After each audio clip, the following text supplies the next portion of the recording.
அப்போஸ்தலர் 4ஆம் அதிகாரம் 5ஆம் வசனத்திலிருந்து 12ஆம் வசனம் வரைக்கும் இருக்கிற வேத பகுதிக்குள்ளாக இருந்து உபத்திரவங்களை கையாளுவது எப்படி என்கிற தலைப்பின் கீழாக கர்த்தருடைய வார்த்தைகளை நாம் தியானிக்க போகிறோம். சுவிசேஷம் அறிவிக்க போகிற இடங்களிலே அல்லது ஜனங்களுக்கு சில நல்ல காரியங்களை நாம் செய்யும் போது நமக்கு வரக்கூடிய உபத்திரவங்களுக்கு மத்தியிலே நாம் அதை எப்படி கையாளணும், என்ன செய்யணும். இந்த நாட்கள்ல சுவிசேஷத்தை அறிவிக்கிறதுனாலே நமக்கு பிரச்சனைகள் வருமானால் உடனடியாக எங்களை தொடர்பு கொள்ளுங்கள் என்று டோல் ஃப்ரீ நம்பர் கொடுத்திருக்கிறாங்க. கிறிஸ்டியன் பெர்சிக்யூஷனுக்காக ஒரு டோல் ஃப்ரீ நம்பர் என்ன செய்து அவங்க என்ன சொல்றாங்க, நாங்க உங்களுக்காக சட்ட ரீதியான உதவிகளை நாங்கள் செய்வதற்கு ஆயத்தமாக இருக்கிறோம், உங்களுக்காக நாங்கள் ஜெபிப்போம் என்று சொல்கிறார். இது ஒரு பக்கத்துல. இன்னொரு பக்கத்துல அரசியல் கட்சிகள் சொல்றாங்க, எங்களை தொடர்பு கொள்ளுங்க, நாங்க வர்றோம், நாங்க உங்களுக்கு சப்போர்ட்டா இருக்கிறோம் அப்படின்னு சொல்றாங்க. இப்படி மாறுபட்ட கருத்துக்கள் இன்றைக்கு நாம் வாழுகிற காலங்களிலே இருக்கிறது. எங்களை தொடர்பு கொள்ளுங்க இருக்கிறாங்க, இவங்களை கான்டாக்ட் பண்றதா அல்லது நம்ம என்ன பண்ணணும்? ஏன்னா நம்முடைய ஜெப குறிப்புகளை நம்ம ஒவ்வொரு நாளும் பதிவிடுகிறோம். அந்த ஜெப குறிப்புகளை பதிவிடுகிறதுல உபத்திரவங்களை சந்திக்கிற அநேக குறிப்புகள் இடம்பெற்றிருக்கிறது. அந்த குறிப்புகள் எனக்கு எங்கிருந்து கிடைக்குதுன்னா அந்த கிறிஸ்டியன் பெர்சிக்யூஷன் அப்படிங்கிற அந்த அமைப்புக்காரர் தான் தராங்க. அதுல அவங்க வக்கீல்களை வச்சிருக்கிறாங்க. சட்ட ரீதியாக பொருளாதார ரீதியாக ஜெப உதவியை செய்து தேவனுடைய ராஜ்யம் கட்டப்பட வேண்டும் என்பதை குறித்து கரிசனை உள்ளவர்களாக செயல்படுகிறார்கள். இங்கே அப்போஸ்தலனாகிய பேதுருவும் யோவானும் சிறைச்சாலையிலே வைக்கப்பட்டிருக்கிறார்கள். அப்படி வைக்கப்பட்டிருந்த அவர்களுக்கான ஒரு நியாய விசாரணை நடைபெறுகிறது. இந்த 5ஆம் வசனத்திலிருந்து 12ஆம் வசனத்துக்குள்ள ஒரு 5 பாயிண்ட் சின்ன சின்னதா நம்ம வேகமா பார்க்கிறோம். யார் விசாரணை பண்றாங்க அப்படின்னு நீங்க பாத்தீங்கன்னா, ஒன்று சனகரிப் என்கிற சங்கம். அது என்னது? சனகரிப் என்கிற சங்கம். இந்த சனகரிப் என்கிற சங்கத்துக்குள்ள 70 பேர் இருக்கிறாங்க. எத்தனை பேர்? 70 பேர். 24 பேர் ஆசாரியர்கள், 24 பேர் மூப்பர்கள், 22 பேர் வேத பாரகர்கள். யாரெல்லாம்? 24 ஆசாரியர்கள், 24 மூப்பர்கள், 24 வேத பாரகர்கள். பொதுவா சொல்றதா இருந்தா சதுசேயர்கள், பரிசேயர்கள், சபை மூப்பர்கள் என்று 70 பேர் அடங்கின அந்த சனகரிப் என்கிற சங்கம். அது இல்லாம இங்க யாரெல்லாம் அந்த நியாய விசாரணை இருந்தாங்கன்னு சொல்லிட்டு ஒரு பட்டியல் போடப்பட்டிருக்கு. நான் சொல்றேன், அந்த வசனத்தை அப்படியே பார்த்துட்டே வாங்க. 1ஆம் வசனத்துல என்ன இருக்கு? ஆசாரியர்கள், தேவாலயத்து சேனை தலைவர், சதுசேயர், 3 பிரிவு. அடுத்தது 5ஆம் வசனத்துல அதிகாரிகள், மூப்பர்கள், வேத பாரகர்கள். அடுத்தது 6ஆம் வசனம் பிரதான ஆசாரியனாகிய அன்னா, காய்பா, யோவான், அலெக்சாந்தர், பிரதான ஆசாரியனுடைய தனிப்பட்ட நபர்களாக குழுவாக இங்கே 11 பேர் பட்டியலிடப்பட்டிருக்கிறார்கள்.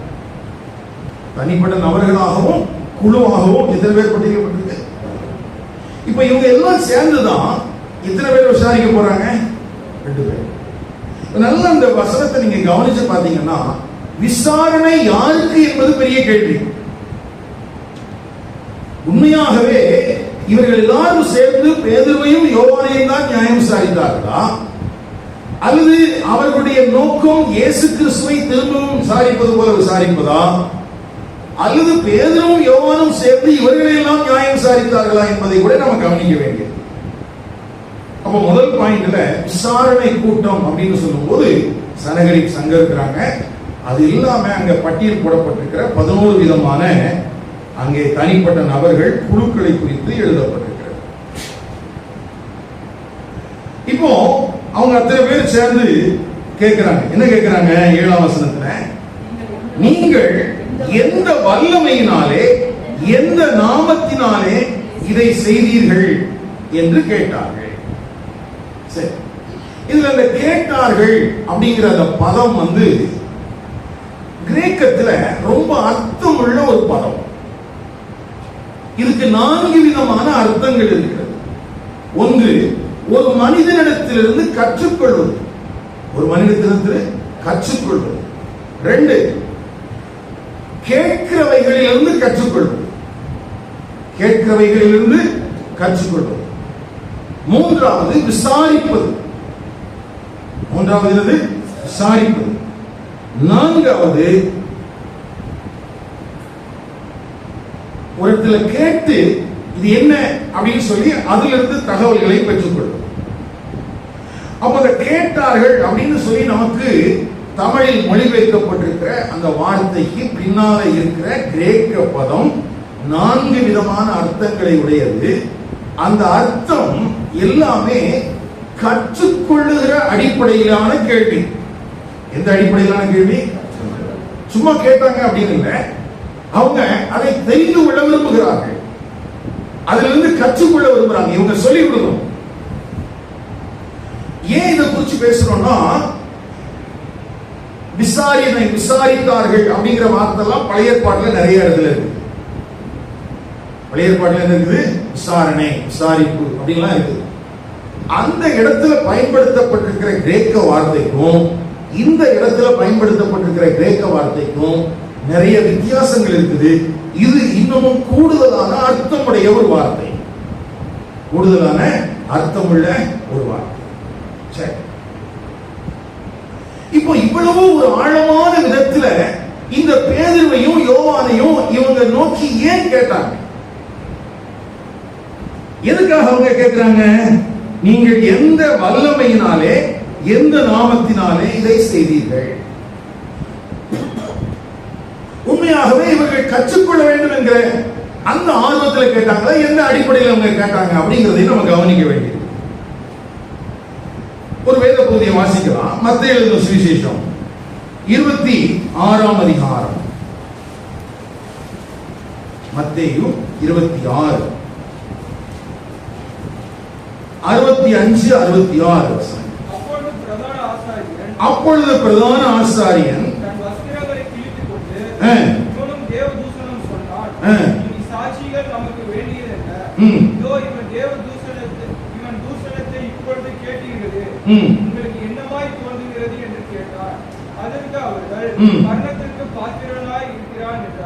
நல்ல கவனிங்க. இங்கே முன்பதாக ஒரு சம்பவம் நடந்தது எழுதப்பட்டிருக்கிறது.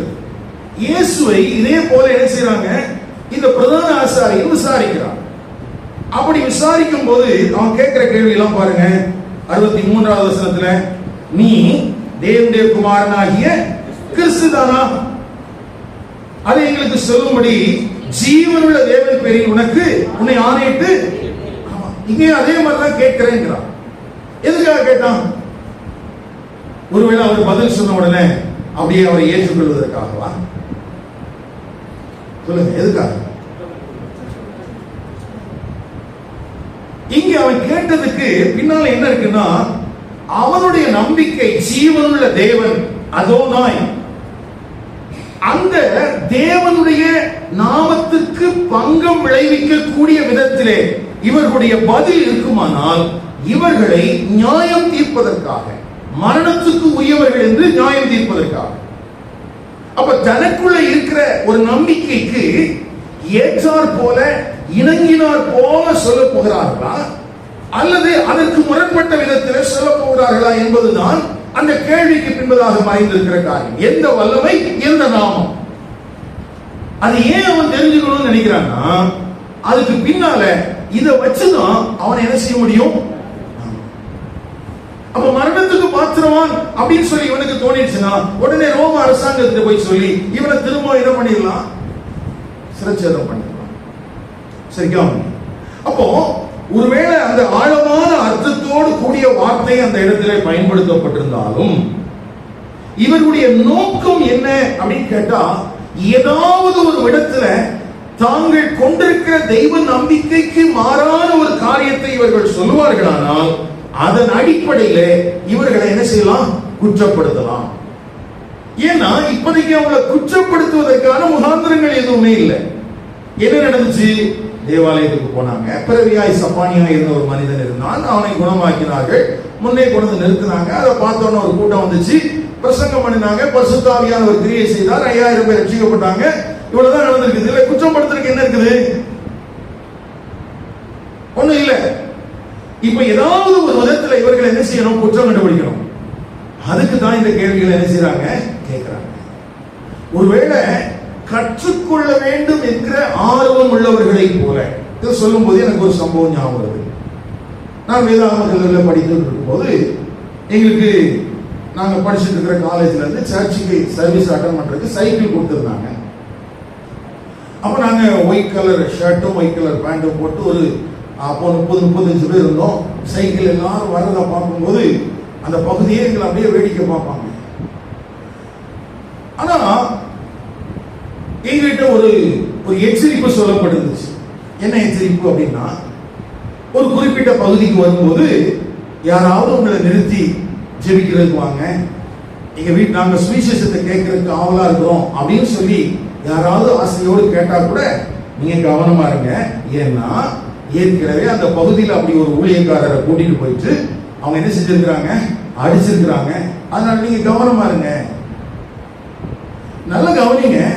சுவிசேஷ எதிர்ப்பாளர்களும் கூட சில தருணங்களில் தாங்கள் இயேசுவை அறிய விரும்புவதாகவும் இந்த சத்திய மார்க்கத்தை குறித்து தெரிந்து கொள்வதற்கு வாஞ்சையோடு இருப்பதாகவும் தங்களை என்ன செய்யறாங்க, காட்டிக் கொள்றாங்க. அப்போ ஒரு 7th day பாஸ்டர் அவர் அந்த வழியா அங்க அவங்களுக்கு ஸ்கூல் இருக்கு. இப்போதைக்கு அங்க ஒரு அட்மினிஸ்ட்ரேஷன் ஆபீஸ் இருக்குது. அங்க போக்குவரத்துமா எங்களை போலவே அவர் இருந்தாரு. இடையிடையே பார்க்கிற ஜனங்களுக்கு சுவிசேஷம் அறிவிக்கிற வழக்கம் உண்டு. இவங்க பார்த்தாங்க, இவர் எப்படியாவது பிடிக்கணுங்கிறதுக்காக அவரை கூப்பிட்டு வீட்டுல ஒருத்தர் சோமலாம் இருக்கிறான், அவனுக்கு வந்து சோமன வருவீங்களான்னு கூப்பிட்டு போனாங்க. இவர் போனாரு. வீட்டுல போனோன்னா பிடிச்சு அடிச்சு அங்க ரோட்ல கட்டி வச்சுட்டாங்க. நல்ல கவனிங்க. அப்ப எல்லா காலத்திலேயுமே இயேசுவை குறித்து அல்லது தெய்வ நம்பிக்கையை குறித்து கேள்வி கேட்பதற்கும் குற்றப்படுத்துவதற்குமான காரியங்கள் நடந்து கொண்டே தான் இருக்கிறது. ஏதாவது ஒரு விதத்தில் நம்மளை என்ன செய்யணும், அகப்படுத்தணும். அப்போ இந்த கேட்கிற இடத்துல இவங்க எப்படி பதில் சொன்னாங்க, அதுதான் 3வது பாயிண்ட். 2வது பாயிண்ட், அவங்க ஏன் கேட்டாங்க, என்ன கேட்டாங்க அப்படிங்கிற காரியம். எதுக்காக கேட்டாங்க?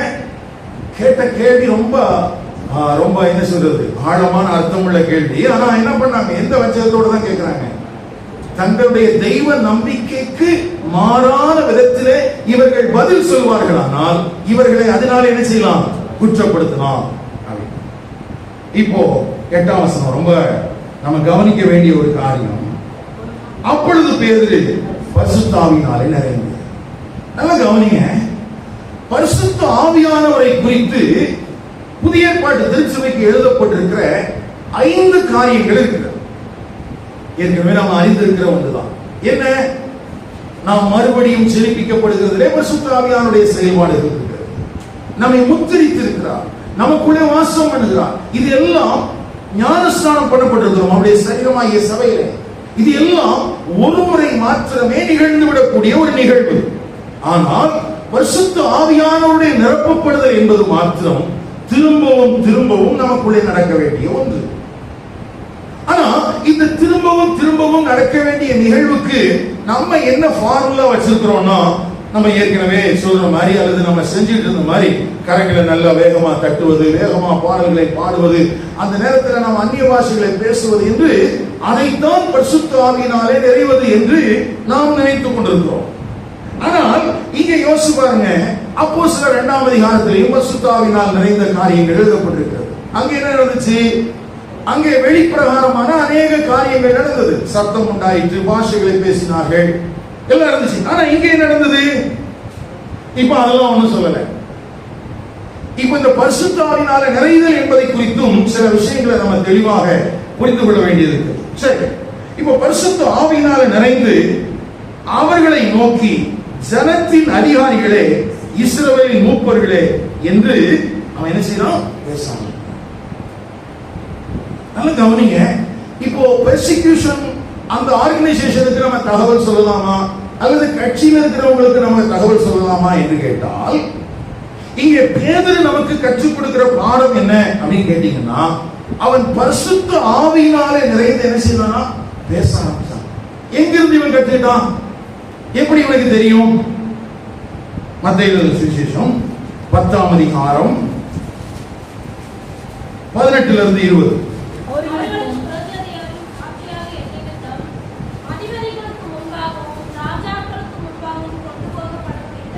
கொண்டு போகப்படுவீர்கள். அவர்கள் உங்களை ஒப்புக் கொடுக்கும் போது எப்படி பேசுவோம் என்றும் என்னத்தை பேசுவோம் என்றும் கவலைப்படாதீர்கள். நீங்கள் பேச வேண்டுவது அந்நேரத்தில் உங்களுக்கு அருளப்படும். பேசுகிறவர்கள் நீங்கள் அல்ல, உங்கள் பிதாவின் ஆவியானவரே உங்களில் இருந்து பேசுகிறவர். இன்னொரு வசனத்தை கூட வாசிக்கலாம். லூக்கா எழுதின சுவிசேஷம் 12ஆம் அதிகாரம், லூக்கா 12 11 12. அன்றையும் ஜெப ஆலய தலைவர்களுக்கும் துரைத்தனத்தார்களுக்கும் அதிகாரம் உள்ளவர்களுக்கும் முன்பாக உங்களை கொண்டு போய் விடும்போது எப்படி எண்ணத்தை மாறுத்தரமாக சொல்லுவோம் என்றும் எதை பேசுவோம் என்றும் கவலைப்படாதீர்கள். நீங்கள் பேச வேண்டியவைகளை பரிசுத்த ஆவியானவர் ஏற்கனவே இயேசு கிறிஸ்து இவர்களை தெரிந்து கொண்டு இவர்களுக்கு அதிகாரத்தை கொடுத்த போதே இவர்கள் எப்படி நடந்து கொள்ள வேண்டும் என்று அவர்களுக்கு போதித்திருந்தார். அப்போ அந்த அடிப்படையில தான் இங்க அப்போஸ்தலனாகிய பேதுரு உடனடியாக தன்னுடைய திருச்சபையாருக்கு தகவலை சொல்லல. அது நம்ம தெரிஞ்சிருக்க வேண்டியது அவசியம். உடனடியாக வேற எந்த காரியங்களையும் செய்யல. அவன் என்ன பண்றான்? பரிசுத்த ஆவியில நிறைந்து. அப்படின்னா பேசுவதற்கு யார் தான் உதவி செய்ய முடியும்? அப்ப சுவிசேஷத்தை அறிவிக்கும் போது நமக்கு வருகிற உபத்திரவங்களை நாம் எப்படி கையாள்வது என்றால், நமக்குள்ளே வாசம் பண்ணுகிற பரிசுத்த ஆவியானவராலே நிறைந்து அவராலே நிரப்பப்பட்டு நாம் பேசும்போதுதான் அவர் என்ன பேசணுங்கிறத என்ன செய்வாரா, எப்படி பதில் சொல்லணும். இப்ப அவர் எப்படி சொல்லிக் கொடுப்பாரு? தெரியாம வந்துட்டேங்க, வச்சிருங்க, இனிமேல் வரமாட்டேங்க அப்படி சொல்வாரா? இல்ல வந்த நோக்கத்தை தெளிவா சொல்ல வைப்பார். சில நேரத்தில் நம்ம எப்படி ஹேண்டில் பண்றோம்? 2003 கள்ளக்கோண்டம்பாளையம் அப்படிங்கிற ஒரு இடத்துக்கு நாங்கள் சுவிசேஷம் அறிவிக்கிறதுக்கு போனோம். அப்படி போகும்போது போன ஃபர்ஸ்ட் டே எங்களுக்கு பயங்கரமான வரவேற்பு. சின்ன பிள்ளைங்கள்லாம் ஒரு 10-15 பேர் வந்துட்டாங்க. எங்களுக்கு ரொம்ப சந்தோஷம். ரோட்ல நிறுத்தி அவங்களுக்கு பாட்டெல்லாம் சொல்லிக் கொடுத்து வசனத்தெல்லாம் சொல்லிக் கொடுத்து ஒரு மணி நேரம் அவங்களுக்கு சுவிசேஷத்தை அறிவிச்சுட்டு அந்த அவங்களுடைய பேரண்ட்ஸ் எல்லாம் பார்த்து ஜோம் பண்ணிட்டு, அதுக்குள்ள இன்னொருத்தர் சொன்னார், கால் நடக்க முடியாம ஒரு கட்சியில இருந்த மனிதன் இருந்தான், அவருக்காக எண்ணெயெல்லாம் பூசி ஜோம் பண்ணிட்டு அந்த கிராமத்துக்குள்ள எல்லாம் போய் ஜோம் பண்ணிட்டு வெளியில வந்துட்டோம். அடுத்த வாரம் போனோம். இப்போ 15 பிள்ளைங்க ஆள் அதிகமா கூட்டி வச்சிருக்காங்க. இப்போ ஒரு 40 பிள்ளைங்கள் ஆயாச்சு. இப்ப 40 பிள்ளைங்கள் ஆனா இப்ப ஏற்கனவே நாங்க நின்று நடத்தின இடத்துல பத்தாது. ஒரு ரோட்டுக்கு வந்துட்டோம். நடு ரோட்ல நின்று பாட்டு பாடி ஆராதிச்சுட்டு இருக்கோம். இப்போ அந்த வழியா ஒரு 2 வீலர் வர்றதும் போறதுமா இருந்துச்சு, கவனிச்சோம். ஆனா இங்க பிள்ளைங்க கூட்டம் அதிகமா இருக்கிறதுனால நாங்க ரொம்ப அக்கறை எடுத்துக்கல. அன்னைக்கு கூட்டம் முடிஞ்சிச்சு. திரும்பவும் அந்த ஊருக்குள்ள போய் நடந்து ஜெபம் பண்ணோம். அப்படி ஜெபம் பண்ணும்போது ஒரு இருட்டுக்குள்ள இருந்து ஒரு மரத்துக்கு ஒரு காட்டு செடிக்குள்ள இருந்துட்டு ஒரு சத்தம். எங்களுக்கு பயமா போச்சு, என்னடா. அப்போ அங்க இருந்து ஒரு அம்மா சொல்லுது, ஐயா இப்படி ஒரு ஊழியக்காரங்க வரணும்னு சொல்லிட்டு நான் ரொம்ப நாளா ஜெபம் பண்ணிட்டு இருந்தேன். நான் அந்த ஊரு தான், நான் முதல்ல ரட்சிக்கப்பட்டு சபைக்கு போயிட்டு இருந்தேன். நான் எங்க போறேன்னு பாக்குறதுக்கு இவங்க வந்துட்டே இருப்பாங்க. கடைசியில வீட்டுல ரொம்ப பிரச்சனை பண்ணி இப்ப என்ன சபைக்கு ஆராதிக்கிறதுக்கு போக விடுறதில்லை. அது மட்டும் இல்ல, என்னை யாராவது பாக்குறதுக்கு வந்தாங்கன்னா அவங்களே பிடிச்சு அடிச்சிடுறாங்க. ஆண்டவரா பார்த்து தான் உங்களை வந்திருக்கிறாரு, இந்த கிராமத்துக்கு இயேசு தேவைன்னு சொன்னாங்க. இது ரொம்ப சந்தோஷமாச்சு. அப்ப ஆண்டவர் எங்களை எப்படிதான் நடத்துறாரு. நானும் அந்த ஜோசப் 2 பேரும் சேர்ந்து சைக்கிள் எடுத்துட்டு போறோம். அங்க ஒரு 4-5 பேர் இருக்கிறாங்க. அவன் கேட்கிற கேள்விக்கு எனக்கு பதில் சொல்ல தெரியல. சூழ்நிலைகளை கையாண்டமே ஒழிய பரிசுத்தாவில நிறைஞ்சு பேசல. சூழ்நிலைகளை கையாண்டோம். அவன் என்ன பண்ணான், இங்க அந்த அந்த அந்த கிணத்துல இருந்து மோட்டர் திருடு போச்சு, இங்க இந்த மாதிரி நடந்துச்சு, இதெல்லாம் பண்ணது நீங்க தான் அப்படிங்கிற மாதிரி எங்க மேல குற்றச்சாட்டுகளை சொன்னா, அதுல இருந்து நாங்கள் விடுவிக்கப்படுவதற்கான காரியங்களை பேசணுமே ஒழிய எதுல இருந்து எதுல நிறைஞ்சு பேசல, பரிசுத்தாவில நிறைஞ்சு பேசல. அடிக்கடி என்னுடைய நினைவுல அந்த சம்பவம் வந்துட்டே போகும்.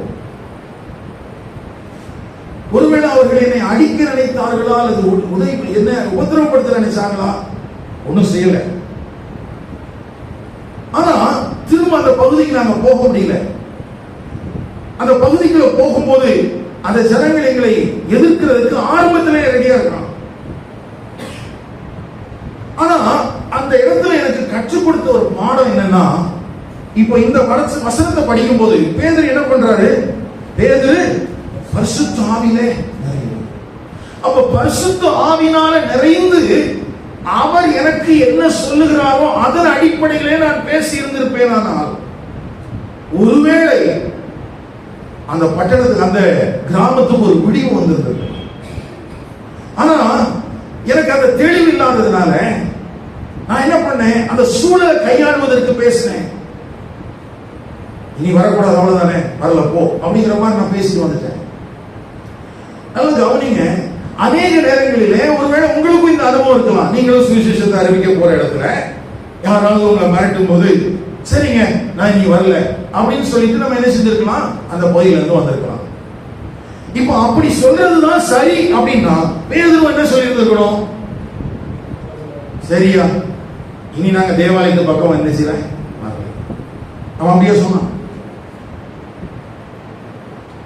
அவன் அப்படி சொன்ன மாதிரி தெரியல. அவன் 3வது பிரசங்கம் பண்ணிட்டான். 2ஆம் அதிகாரத்தில் ஒரு பிரசங்கம், 3ஆம் அதிகாரத்தில் ஒரு பிரசங்கம், 4ஆம் அதிகாரத்தில் ஒரு பிரசங்கம். 3வது பிரசங்கம் பண்றதுக்கு ரெடி ஆயிட்டான். அப்போ இந்த இடத்துல பேச வேண்டியது இன்னது என்பதை யார் தான் தீர்மானிச்சா, பரிசுத்த ஆவியானவர் தான் தீர்மானிச்சா. கவனிங்க, அமெரிக்கா தேசத்துல பீட்டர் கார்ட்ரைட் அப்படின்னு சொல்லிட்டு ஒரு ஊழியக்காரர் இருந்தார். அவருக்கு பேரு தேவனின் பண்படுத்தும் கலப்பை என்று அவரை கூப்பிட்டார்கள். எப்படி கூப்பிட்டாங்க, எவ்வளவு கரடுமுரடான இடமா இருந்தாலும் அவரை விட்டா நிறைவே போயிடுவார்.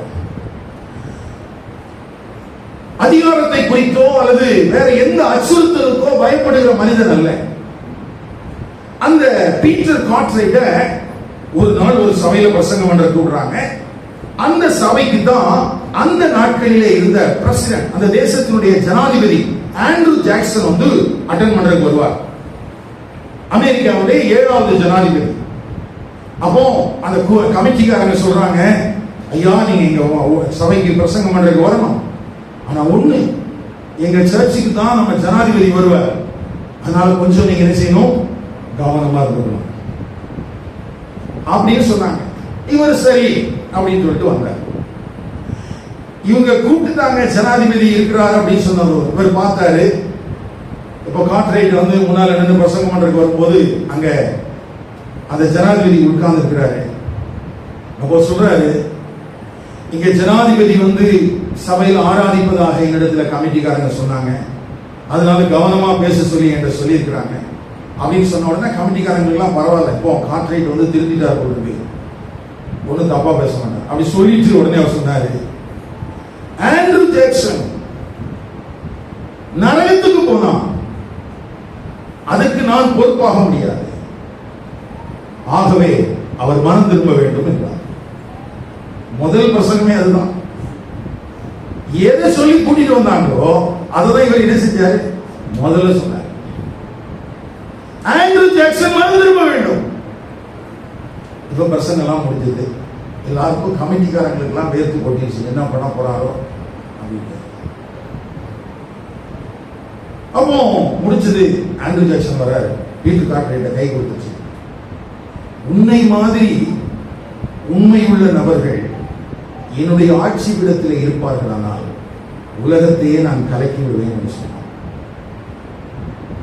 கமிட்டிக்காரங்களாம் பயந்துட்டாங்க, ஏதாவது பீட்டர் கார்ட்ரைட் ஏதாவது பண்ணிடுவாரா, இல்ல இனிமேல் நம்ம பிரசிடென்ட் நம்ம சர்ச்சுக்கு வரமாட்டாரா அப்படின்லாம் என்ன செஞ்சாங்க, யோசிச்சாங்க. நான் அவர் சொன்னாரு, அந்த தைரியத்தை பாராட்டி, இதே மாதிரி என்னுடைய ரெஜிமெண்ட்ல ஆட்கள் இருந்தாங்கன்னா உலகத்தையே நான் செஞ்சுருவேன்.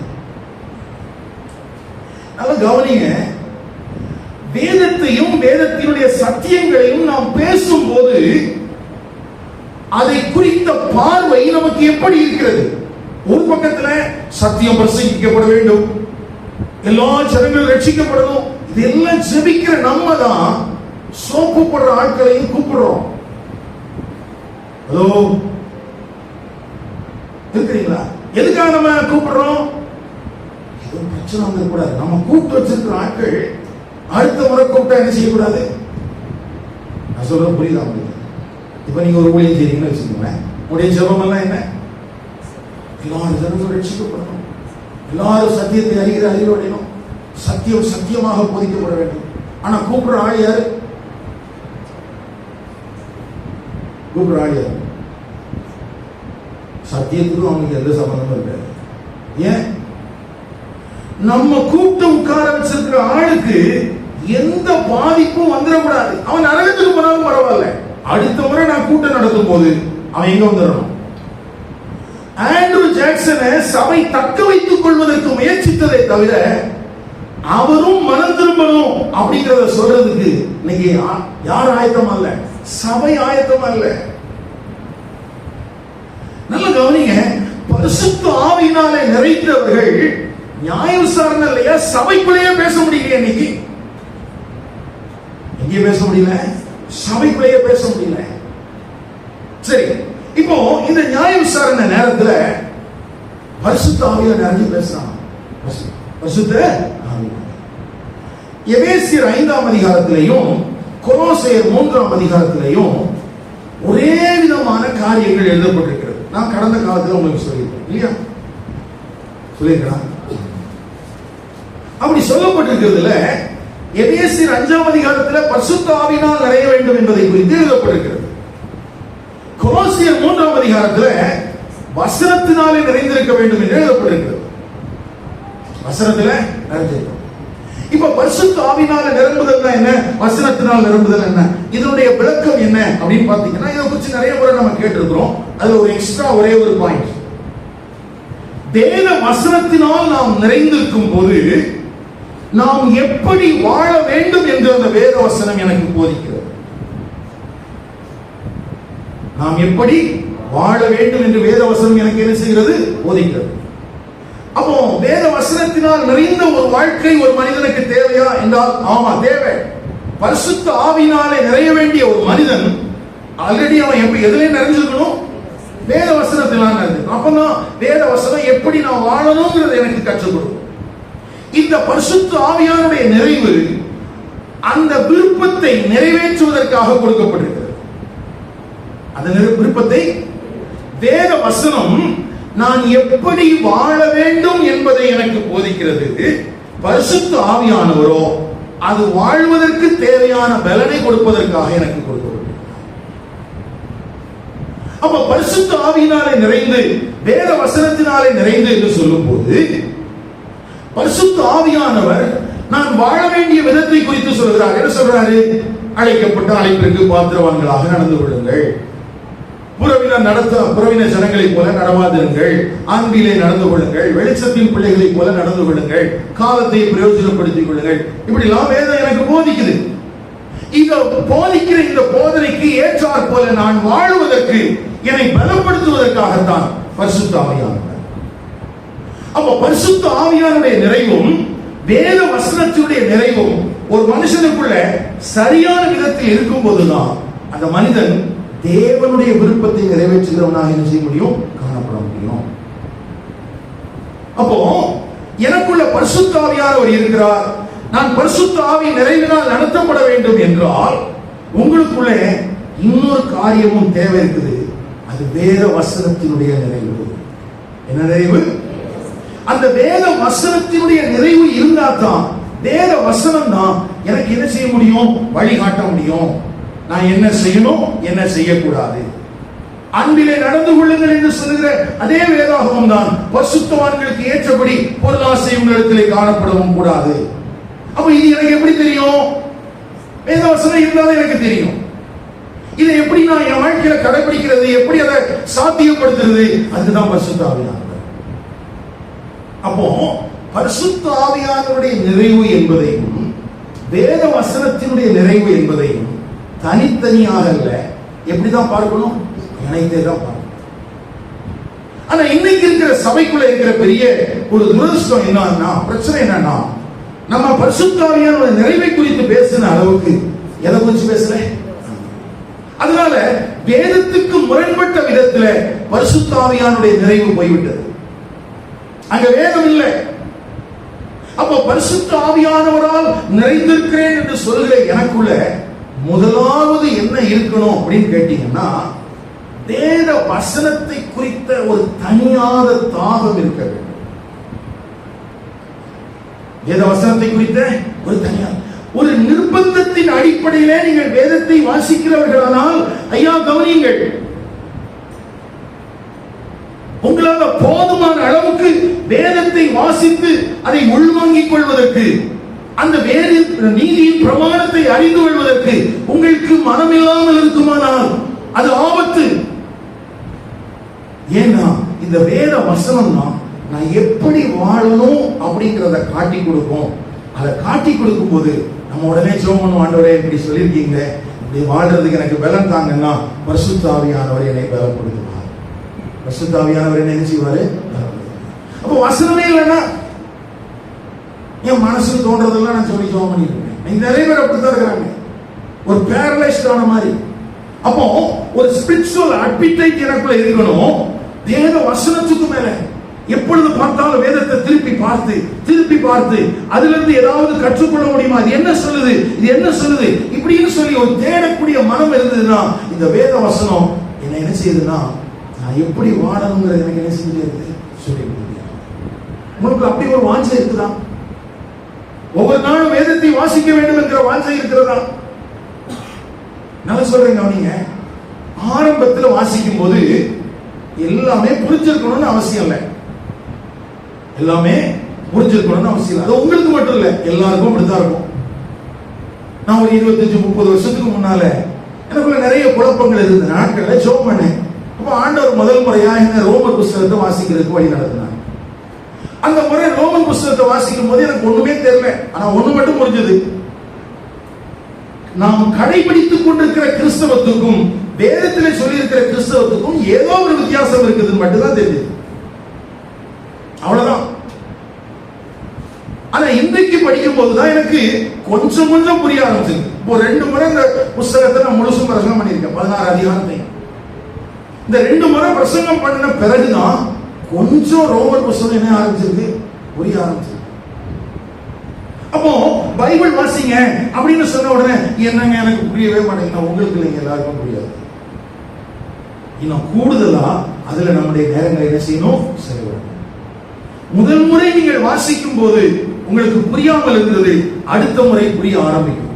அடுத்த முறை இன்னும் கூடுதலாக புரிய ஆரம்பிக்கும். அடுத்த முறை இன்னும் கூடுதலாக புரிய ஆரம்பிக்கும். திரும்ப திரும்ப வாசிக்க இந்த வேத வசனம் அந்த வெளிச்சத்தை எனக்குள்ள பாய்ச்சிக்கிட்டே இருக்கும். ஏன்னா இந்த வேத வசனம் என்ன பண்ணுது அப்படின்னு கேட்டீங்கன்னா, எனக்குள்ள இருக்கிற இருளை அடையாளம் காட்டுகிறது. ஏன் பைபிள் படிக்கும்போது தூக்கம் வருது? ஏன் பைபிள் படிக்கும்போது தூக்கம் வருது? பாட புஸ்தகம் படிக்கும்போது தூக்கம் வருது வேற, பைபிள் படிக்கும்போது தூக்கம் வர்றதுக்கு காரணம் என்னன்னா, உள்ள இருக்கிற இருள் அது அடையாளம் காட்டப்படுகிறது. அப்ப அடையாளம் காட்டப்படாமல் இருக்க வேண்டுமானால் இந்த வேத வசனத்தை நீங்க வாசிக்காம இருக்கணும். நீங்க வாசிக்காம இருக்கணும்னா உங்களுக்கு தூக்கம் வரணும். அப்ப பைபிள் எடுத்தவொடனே தூக்கம் வருது, ஐயோ மாத்திரை போட்டா கூட தூக்கம் வருது இல்ல பிரதர், பைபிள் எடுத்தவொடனே தூக்கம் வருது அப்படின்னு சொல்லி தூங்குனீங்கன்னா பரவாயில்ல, தூங்குங்க, தூங்கி எழுப்பிடுங்க. ஏன்னா அப்படியே தூங்கிட்டாலும் ஆபத்து தானே. வீட்டுல இருக்கிறவங்க வேற மாதிரி நினைச்சுட்டு போறாங்க. எழுதி உட்கார்ந்து திரும்ப முகத்தை கழுவிட்டு திரும்ப அந்த விட்ட இடத்துல இருந்து வாசிக்கணும். அப்படி வாசிக்கும் போது எனக்குள்ள இருக்கிற இருள் அதை காண்பிக்கப்படும். இருளை மட்டும் அதை காமிக்கதான் செய்யுமா? இல்ல, அந்த இருளை வெளிச்சமாக்குற வல்லமையும் இந்த தேவனுடைய வார்த்தையிலிருந்து வெளிப்படும். இப்படி இந்த வேத வசனம் என் கால்களுக்கு தீபமும் பாதைக்கு வெளிச்சமா. அப்ப இந்த வேத வசனத்தினால நிறைந்திருக்கிற ஒரு வாழ்வு என்பது பரிசுத்த ஆவியினால நிறைந்த மனிதர்களுக்கு மிகவும் அவசியமானது, ரட்சிக்கப்பட்டவர்களுக்கு மிகவும் அவசியமானது. அப்ப இதிலிருந்து நான் போதிக்கப்படுவேன். போதிக்கப்படுகிற வசனங்களுக்கு ஏற்றாற்போல் நடப்பதற்கு பரிசுத்த ஆவியானவர் எனக்கு என்ன செய்வாரு? கிருபை. இப்போ பரிசுத்த ஆவியானவரால் மாத்திரம் நிறைந்திருந்தானா இந்த பேதுரு? வசனத்தினாலும் நிறைந்திருந்தானா என்றால் வசனத்தினாலும் நிறைந்திருந்தான். எதனால நிறைந்திருந்தான்? எப்படி? ஏற்கனவே பண்ணின 2 பிரசங்கத்திலையும் ஒரு இடத்துல கூட அவன் மீன் பிடிச்ச கதையை சொல்லவே இல்லை. எங்க மாமிக்கு சுகமா இருந்துச்சு, இயேசு சாமி வந்தாரு கதை விடல. ஹலோ சொன்னானா? இல்ல. 2 பிரசங்கம் எப்படிதான் இருந்துச்சு?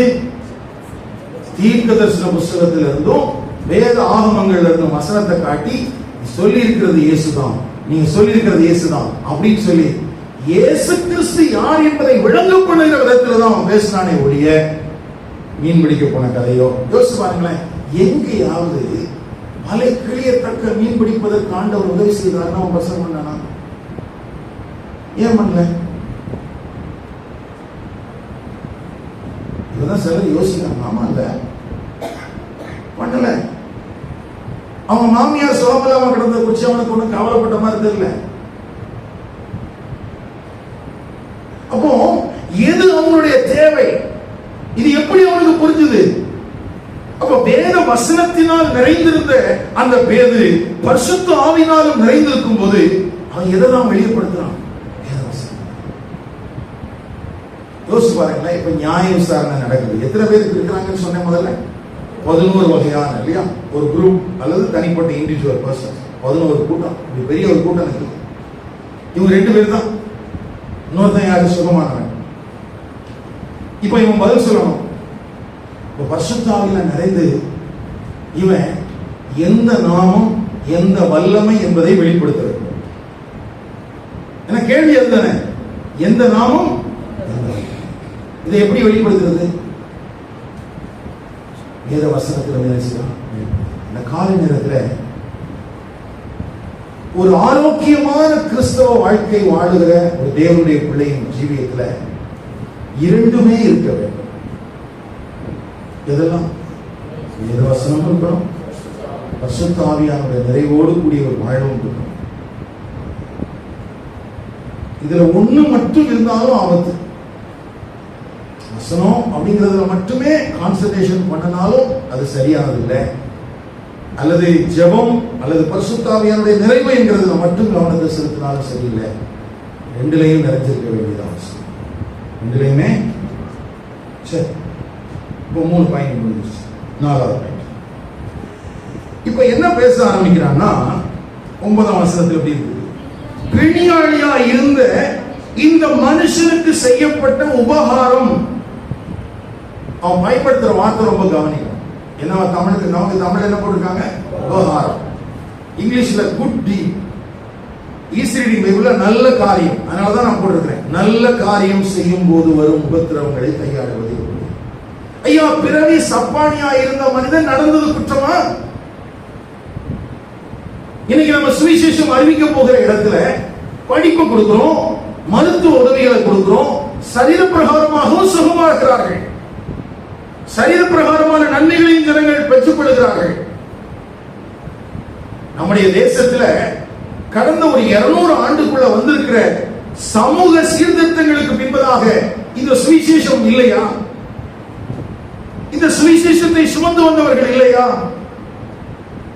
என்னதான் நமக்குள்ள ஒரு பெரிய பாரம்பரியம், நமக்குள்ள பெரிய மேன்மையான காரியங்கள் இருந்தது என்றாலும் நம்முடைய கலாச்சாரத்தின் அடிப்படையிலே, மொழியின் அடிப்படையிலே நமக்கு மேன்மையான காரியங்கள் எல்லாம் இருந்தாலும் இந்த உலகத்துல சுவிசேஷம் வரும்போது 200 வருஷத்துக்கு முன்னால நம்முடைய மூதாதையர்கள் ஏதோ ஒரு விதத்தில் அடிமைப்பட்டவர்களாகத்தானே இருந்தார்கள். ஐயா, பெண்கள் உடை உடுத்துவதற்கு கூட அனுமதி இல்லாமல் தானே இந்த சமூகம் இருந்தது. அதை பெற்றுக் கொடுத்தது யார்? ஏன் இன்னைக்கு திருநெல்வேலியில, நாகர்கோயில்ல, கன்னியாகுமரி மாவட்டத்துல நிறைய கிறிஸ்தவங்க இருக்கிறாங்க? அந்த கிறிஸ்தவனுடைய மூதாதையர்கள் யார்? ஐயா, ஒரு பெண்ணும் இன்றைக்கு கிறிஸ்தவர்களாக இருக்கிறவர்களுடைய இனத்தை சார்ந்த பெண்கள் மேல் சட்டை அணிவது அன்றைக்கு தடை செய்யப்பட்ட ஒன்று. யாரெல்லாம் ஆண்டவராகிய இயேசு கிறிஸ்துவை சொந்த இரட்சகராக ஏற்றுக்கொள்கிறார்களோ அவர்களுக்கு குப்பாயம் என்கிற ஒரு உடை அவர்களுக்கு கொடுக்கப்பட்டது. பெண்கள் இயேசுவை ஏற்றுக்கொண்டதற்கு பின்பதாக பாவ மன்னிப்புக்காக மாத்திரமல்ல, தன்னுடைய சரீரத்தை மறைத்துக் கொள்வதற்காகவும். அப்ப சரீரத்தை மானத்தை மறைக்கிறதுக்கு சுவிசேஷம் தேவைப்பட்டுச்சு.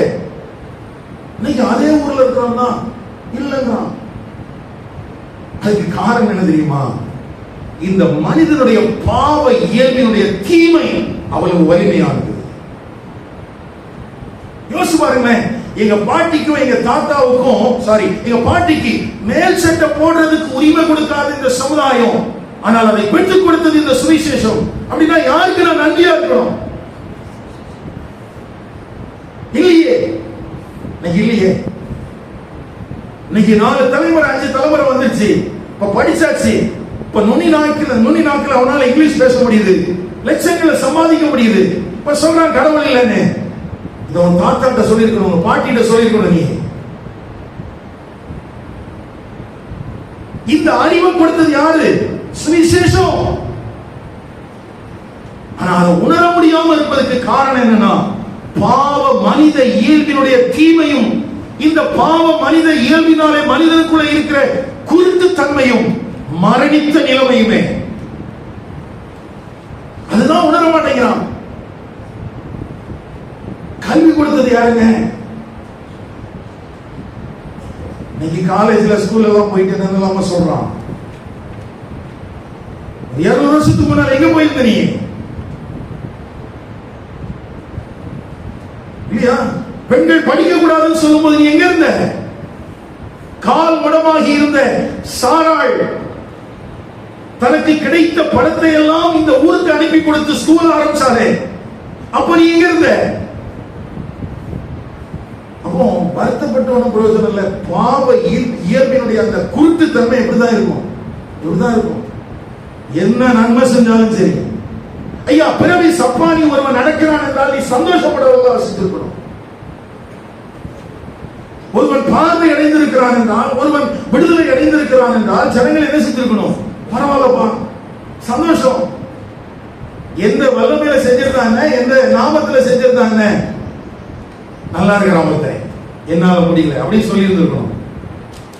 அது வராது. நீங்களும் சுவிசேஷம் அறிவிக்க போகிற இடத்துல சரீர பிரகாரமான நன்மைகளை பெற்றாலும் சரி, ஆவிக்குரிய நன்மைகளை பெற்றாலும் சரி, ஜனங்கள் அதை ஏற்றுக்கொள்வதற்கு வாய்ப்பு இல்லை. நாம் செய்யக்கூடிய உபகாரங்கள், நாம் செய்யக்கூடிய நல்ல காரியங்கள், நாம் செய்யக்கூடிய குட் டீட்ஸ், அதுவும் ஜனங்களுடைய கண்களால் பார்க்க முடியாது என்பதை நீங்கள் கவனமாய் அறிந்திருக்க வேண்டியது அவசியம். அது அவனால் என்ன செய்ய முடியாது? பார்க்கவே முடியாது. ஏன்? அவனுடைய பாவ இயல்பினுடைய தீமையின் தன்மையா அதுதான். அவனுடைய கண்கள் குருடாக்கப்பட்டிருக்கிறது. அவன் ஒரு மரணித்த நிலைமையில் இருக்கிறான். மரணித்த நிலைமையில் இருக்கிற மனிதனுக்கு நீ நன்மை செய்யறது பிடிக்குமா? அதனாலதான் பக்கத்து வீட்டில் இருக்கிற ஆட்களுக்கு நன்மை நடந்துச்சுன்னா உடனே பக்கத்து வீட்டுக்காரனே எழுதிடுறான். அவனை பொறுத்த வரைக்கும் என்ன, நீ ஒண்ணும் இல்லாம நாசமா போகணும், நீ நல்லா இருக்கக்கூடாது. சரி, இப்போ அடுத்து நம்ம கவனிக்க வேண்டியது என்னன்னா, இந்த பேதுருவை பொறுத்த வரைக்கும் பாத்தீங்கன்னா, முன்ன ஏற்கனவே 3வது பிரசங்கம். இந்த 3 பிரசங்கத்திலையுமே தன்னுடைய அந்த எதிர்த்தாப்புல நிற்கிற காங்கிரிகேஷனை பார்த்து அவன் என்ன சொல்றான்? 2ஆம் அதிகாரத்துல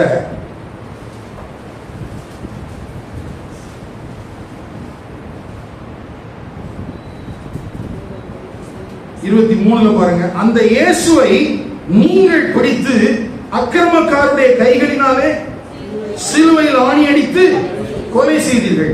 அடுத்த 2ஆம் பிரசங்கத்துல 3ஆம் அதிகாரத்துல எப்படி இருக்குது? 15ஆம் வசனத்துல ஜீவாதிபதியை கொலை செய்தீர்கள். இங்க 4ஆம் அதிகாரம் 10ஆம் வசனத்துல உங்களால் சிலுவையில் அறையப்பட்டவர். அப்போ தனக்கு முன்னால் இருக்கிற பிரதான ஆசாரியனா இருந்தாலும் சரி, அல்லது சனகரின் சங்கமா இருந்தாலும் சரி, இல்ல இதே சங்கத்தார் ஒரு 7-8 வாரத்துக்கு முன்னால இயேசுவை ஒரு மரணத்துக்கு ஏதுவான தீர்ப்புக்கு விட்டு கொடுத்திருந்தாலும் சரி, அது எதுவுமே இந்த பேதுருடைய கண்களுக்கு தெரியல. அவன் தெளிவா பிரசங்கம் பண்றான், உங்களால் சிலுவையில் அறையப்பட்டவர், ஜீவாதிபதியை நீங்கள் சிலுவையில் அறைந்தீர்கள். அப்போ இயேசுவை உயர்த்தி பிடிக்கிறதுக்கு எந்த நாமம்னு கேட்டலையா? அந்த நாமம் அது யார் அப்படிங்கிறத இவங்களுக்கு விளக்கி சொல்றதுல அவனுக்கு எந்த விதமான தயக்கமே இல்லை. சுவிசேஷம் அறிவிக்க போனால் இயேசுவினுடைய நாமத்தை உச்சரிப்பதற்கு தைரியம் இல்லைன்னா போகாதீங்க. இயேசுவினுடைய நாமத்தை உச்சரிக்கிறதுக்கு உங்களுக்கு தைரியம் இல்லைன்னா எனக்கு எங்க போறீங்க?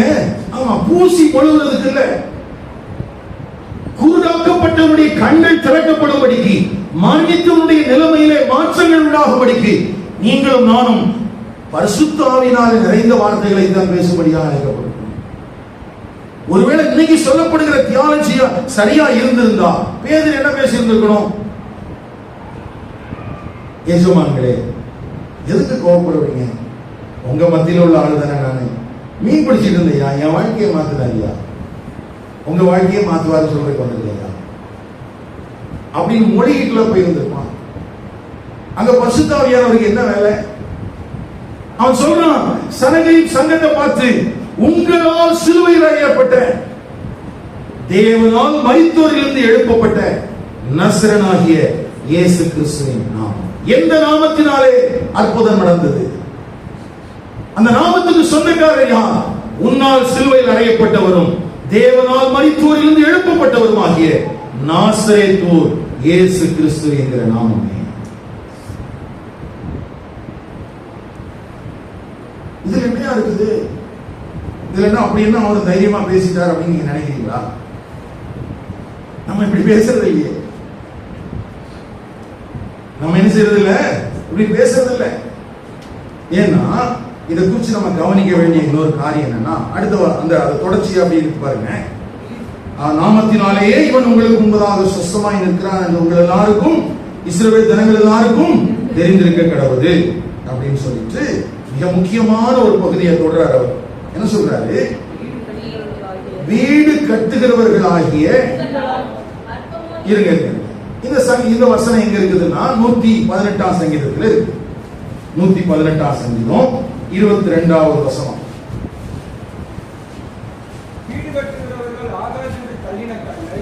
நல்ல கவனிங்க, அங்க எப்படி இருக்குது? அந்த வசனத்தையும் இதையும் கொஞ்சம் கம்பேர் பண்ணி பாருங்களேன். உங்க பைபிள் அப்படியே கையில வச்சுட்டு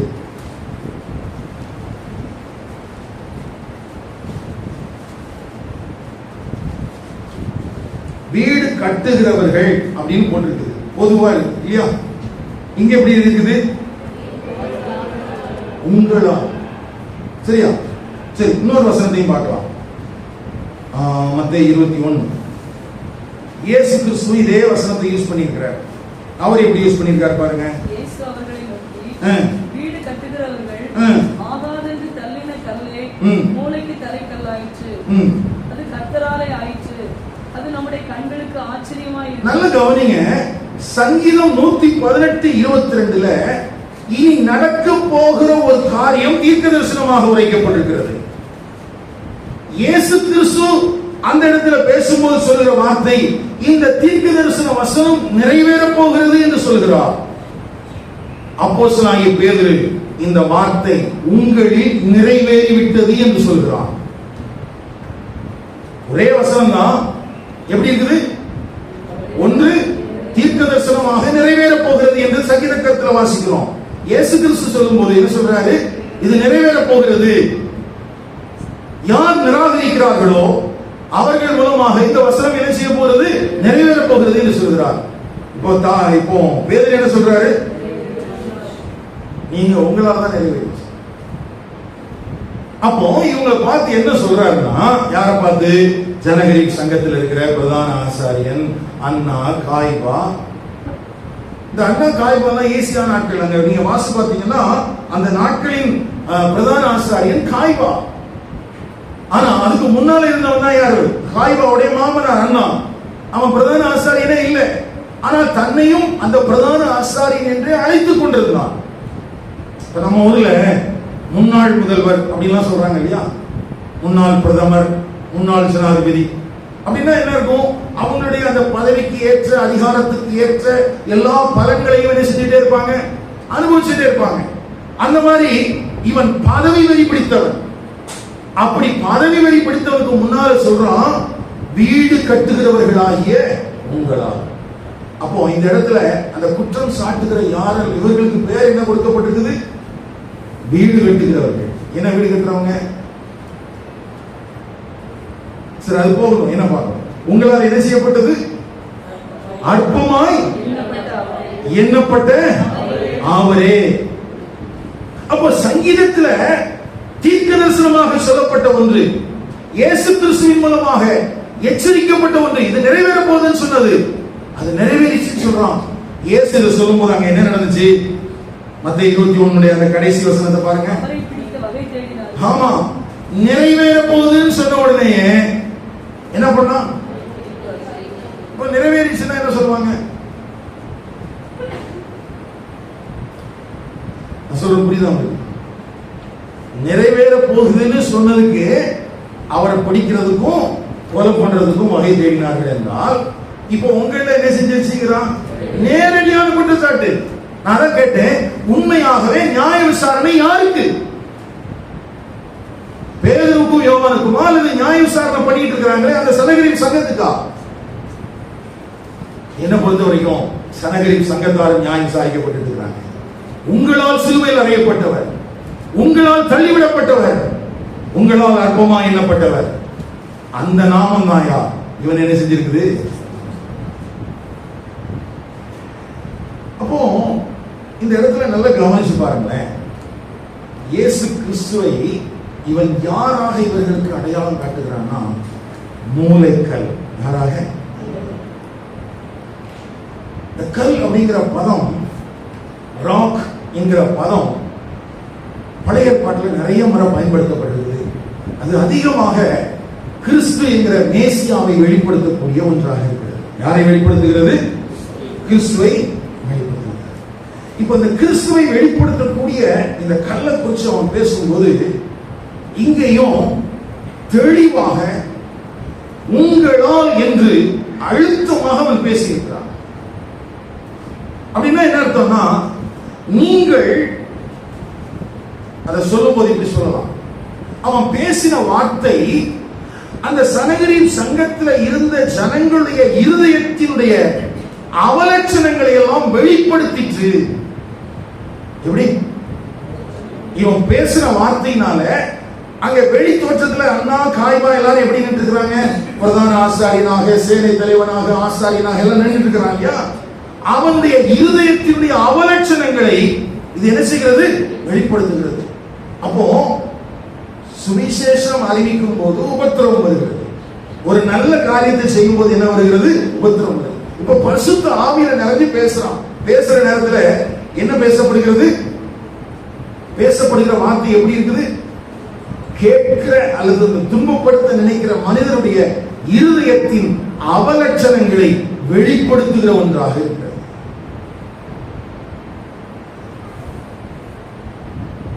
சொல்றான், நீ தெளிவா சொல்றான், நீங்க இயேசுவை அவமதித்தீர்கள். இன்னும் சொல்லப்போனா நீங்கள் அவரை ஒரு பொருட்டாகவே கருதவில்லை. தேவனுடைய ராஜ்யத்தை கட்டுவதற்காக என்று தேவாலயத்தை பிடித்து வைத்திருக்கிறீர்கள். தேவாலயத்தின் எல்லா காரியத்தையும் உங்க கண்ட்ரோல்ல வச்சிருக்கிறீங்க. நீங்க தான் தேவனுடைய ராஜ்யத்தை கட்டப்போகிறவர்கள் என்று வீடு கட்டுகிறவர்களாக உங்களை நீங்களே நிதானித்துக் கொண்டிருக்கிறீர்கள். ஆனால் இயேசு கிறிஸ்துவை நீங்கள் அற்பமாய் நினைத்தீர்கள். அவரை ஒரு பொருட்டாகவே நினைக்கல. அவர் கிறிஸ்து என்பதை நீங்கள் அறிந்தும் உதாசீனம் பண்ணீர்கள்.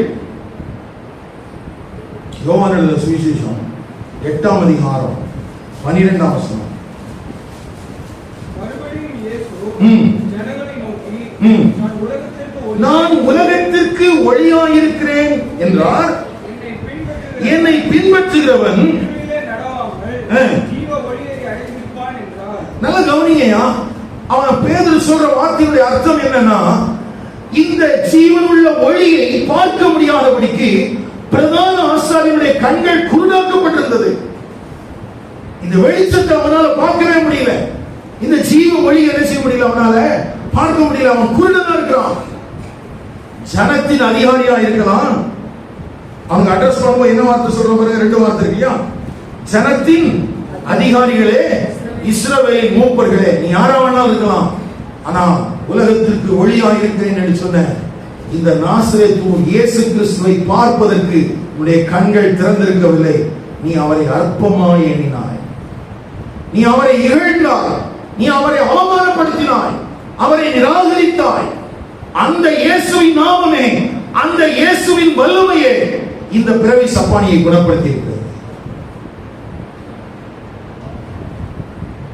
டைரக்டான அஃபென்ஸ், நேரடியான குற்றச்சாட்டு.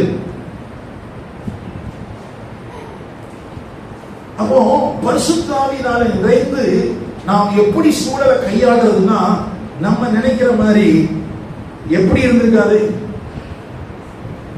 நம்ம நினைக்கிற மாதிரி நான் சொன்னேன் 2003 சுவிசேஷ அறிவிக்கும் போது சூழலை கையாண்டுட்டேன். ஆனா பரிசுத்த ஆவியில நிறைஞ்சு பேசுறேன். அடிக்கடி எனக்குள்ள அந்த குற்ற உணர்வு வந்துட்டே இருக்கும். சார், இந்த வசனம்லாம் முதல்ல கொஞ்சம் நமக்கு நல்ல வெளிச்சமா தெரிஞ்சிருந்துச்சுன்னா 2 போட்டு இருந்திருக்கலாம். அவனுங்க விட்டுட்டு வந்துட்டாங்க. நல்ல கவனிங்க, இருளில் இருக்கிற ஜனங்கள் வெளிச்சத்தை பார்க்கத்தக்கதாக நம்மிலே இருக்கிற வெளிச்சம் அவர்களுக்கு உள்ளதாக என்ன செய்யணுமா, பிரகாசிக்கணும். இந்த கால நேரத்தில் சபைக்குள்ள அப்படிப்பட்ட கிருபைகளை தந்துடுவாராங்க. நான் ஏற்கனவே உங்களுக்கு அமெரிக்க தேசத்துடைய ஒரு ஜனாதிபதியை குறித்து சொன்னேன் இல்லையா, 7வது ஜனாதிபதி பேர் என்ன சொன்னேன், ஆண்ட்ரூ ஜாக்சன். இப்போ இன்னும் 2 ஜனாதிபதியை குறித்து சொல்றேன். நமக்கு தெரிஞ்சிருக்கிற ஆட்கள். ஒன்னு ஜார்ஜ் புஷ், 43வது ஜனாதிபதி. முதல்ல சொன்னது 7வது ஜனாதிபதி. இந்த 43வது ஜனாதிபதி ஆகிய புஷ்னிடத்துல ஒரு கேள்வி கேட்டாங்க. ஒரு நியூஸ் ஆங்கர் வந்து கேட்கிறாங்க, கிறிஸ்தவர்களும் கிறிஸ்தவர்கள் அல்லாதவர்களும் முகமதியர்களும் பரலோகத்திற்கு போவார்களா, நீங்கள் என்ன நினைக்கிறீர்கள்? கேள்வி என்னது? கிறிஸ்தவர்களும் கிறிஸ்தவர்கள் அல்லாதவர்களும் முகமதியர்களும் பரலோகத்திற்கு வருவார்களா, நீங்கள் என்ன நினைக்கிறீர்கள்? அவர் சொன்னார், ஆமா அவங்க பரலோகத்துக்கு வந்துருவாங்க அப்படின்னு சொல்லிட்டு அவர் சொன்னாரு, we have different routes of getting there. அங்கே வருவதற்கு அநேக வழிகள் இருக்கிறது என்று சொன்னார். எங்க வருவது? சரி, இது 43வது. 44வது ஒபாமா. அவர்கிட்ட அதே மாதிரி ஒரு கேள்வி கேட்கப்பட்டது. இது பத்திரிகை நிருபர் அல்ல, பிராங்க்லின் கிரஹாம் அவருடைய சம்பாஷணை. அப்போ அவர் கேட்கிறாரு, இயேசு கிறிஸ்துவை அவர் சொல்றாரு, இயேசு கிறிஸ்துவை ஏற்றுக்கொண்டவர்கள் மட்டும்தான் நித்திய ஜீவனை பெற முடியும் அப்படிங்கிறத அந்த பிராங்க்லின் கிரஹாம் சொல்லும் போது ஒபாமா சொல்றாரு, என்னுடைய தாயார் நரகத்துக்கு போவார் என்பதை என்னால் ஏற்றுக்கொள்ள முடியாது. ஏனென்றால் அவர்கள் ஒரு நாளும் இயேசுவை சொந்த ரட்சகராக ஏற்றுக்கொள்ளவில்லை. ஆகவே இயேசு அல்லாமல் வேற வழி இருக்கிறது என்றார்.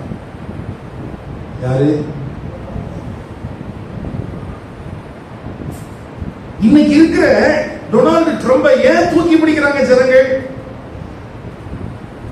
கோமாளி மாதிரி இருந்தாலும், கோமாளியாவே இருந்தாலும் அந்த ஜனங்களுக்குள்ள ஒரு நம்பிக்கை என்னன்னா, இவர் 47வது ஜனாதிபதி. அநேக மாயங்கள் கலந்த ஜனாதிபதிகளுக்கு மத்தியில இவருக்குள்ள இயேசுதான் வழிங்கிறத அறிகிற ஒரு உணர்வு இருக்குது இல்லையா, அதுதான் அங்க இருக்கிற ஜனங்களுக்குள்ள ஒரு நம்பிக்கை கொடுத்திருக்கு. இந்த மனுஷன் ஏதாவது மாத்திர மாட்டானா நம்முடைய தேசத்தை? நல்ல கவனிங்க. ஏன் இதை நான் உங்களுக்கு சொல்றேன்? 7வது ஜனாதிபதி ஒரு கிறிஸ்தவ தேசத்துல இருக்கும் போது ஒரு பிரசங்கம் பண்ண முடிஞ்சது. எப்படி? இன்னைக்கு நீ செத்தா நீ பரவத்துக்கு போக முடியாது, நீ மனம் திரும்பணும். இன்னைக்கு பிரசங்கம் பண்ண முடியாது. ஏன்னா அவங்க என்ன சொல்றாங்க? இயேசு கிறிஸ்துவை சொந்த ரட்சகராக ஏற்றுக்கொள்ளாமலும் எங்க போய்க்கலாம், வேற ரூட் இருக்கு. பக்கத்துல வந்து சொல்லுங்க, அவங்க அப்படி சொல்றாங்களா? நீங்க என்ன சொல்றீங்க? நீங்க என்ன சொல்றீங்க? வேற ரூட் இருக்கா?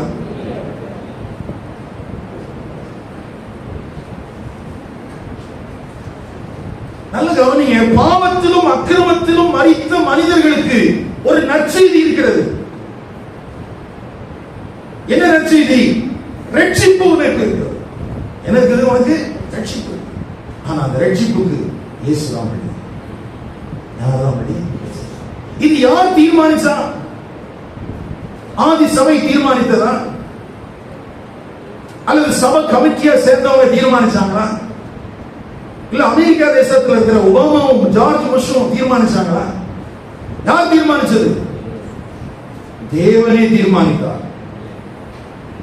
அங்க பரிசுத்த ஆவியினாலே நிரம்பி இருக்கிற பேதுரு அங்க பிரசங்கம் பண்ணும்போது சொல்றான், நாசரேத் ஊர் இயேசுவை நீங்கள் சிலுவையில் அறைந்தீர்கள் அல்லவா, மரித்தோர் இருந்தவரை பிதாவாகிய தேவன் எழுப்பினார் அல்லவா, நீங்கள் நிராகரித்தீர்கள் அல்லவா, நீங்கள் அற்பமாய் எண்ணப்பட்டீர்கள் அல்லவா, அவராலே அன்றி வேறு ஒருவராலும் ரட்சிப்பு இல்லை.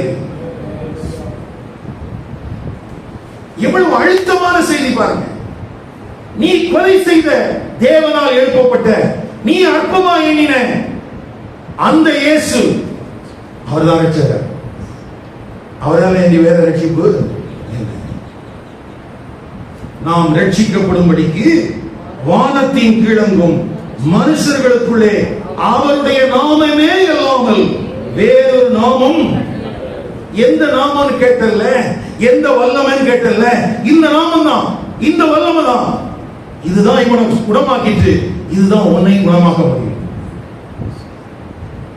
இதையும் இதுதான், இந்த வல்லமை தான், இந்த நாமம் தான் உன்னுடைய ஆவிக்குரிய குற்றாட்டத்தை மாற்ற முடியும். இப்ப உண்மையிலேயே விசாரணை யாருக்குங்க? பேதுருவுக்கும் யோவானுக்குமா யாருக்கு விசாரணை? விசாரணை சனகரின் சங்கத்துக்கு. யோசிச்சு பாருங்க, ஒரு 7-8 வாரத்துக்கு முன்னாலதான் இதே கூட்டம் அப்படியே டிட்டோ இயேசு பிரசங்கம் பண்ண அந்த செய்தியை கேட்டிருப்பாங்க. வீடு கட்டுகிறவர்களால் ஆர்வமா எண்ணப்பட்ட இந்த வசனத்தெல்லாம் அவன் சொல்லிதான் முதல் முறையே கேட்டிருப்பான். ஏன்னா சதுசேயனுக்கு சங்கீத புஸ்தகத்துக்கு மேல நம்பிக்கை இல்லாததுனால முதல் முறையாக அவர் சொல்லும்போதே கேட்டார், இதெல்லாம் நீங்க வேதத்துல வாசிக்கிறது இல்லையா அப்படிதான் கேட்டார். அவன் ஏற்கனவே கேட்ட வசனம், ஆமாடா இங்க கேட்ட மாதிரி இருக்குது. ஆமா, அவருக்கு என்ன பண்ணும்? கொலை செய்யலாம். இப்போ அதே வசனத்தை இவன் பேசுறான். இப்ப இவன் என்ன பண்ணணும்? சொல்லுங்க, என்ன பண்ணணும்? என்ன நடந்துச்சு அங்க? இன்னும் இருக்க பகுதி நமக்கு தெரியும். என்ன நடந்துச்சு? துணியல.